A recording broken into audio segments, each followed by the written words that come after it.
Hey guys, this is Johnny with D2 Detailing, located here in Branson, West Missouri. Wanted to share this 2023 Bronco with you guys that came into the shop today. It's a Wild Track Edition. Customer ordered it, came in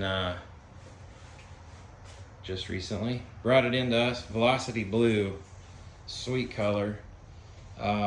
First we gave it a pH balanced wash, stripped everything off the vehicle, got it nice and clean. And then we went straight into our paint correction. And for those of you following our page, you guys already know what this is. And for the ones that don't, we do a super high-end buff and polish on all vehicles. Even the new ones, it just gets the paint dialed in better than factory. Gets the gloss dialed in. And then we prep the vehicle and we coated it. And the cool part about the coating is not only do we go over the paint, but a lot of these vehicles, Jeeps, Broncos, even the new SUVs have a lot of this black plastic composite, like on the fenders and the bumpers and all that. We coat all that, so all of that is protected too.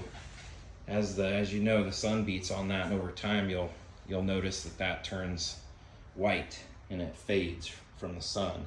And traditionally, there's not a lot of products out there that will last. So everything is coated. Actually, all the black plastics were coated in our marine coating. It's a little more durable for that application. So this vehicle is fully protected, super easy to keep clean, looks phenomenal. If you got any questions, give us a call, 417-313-3147.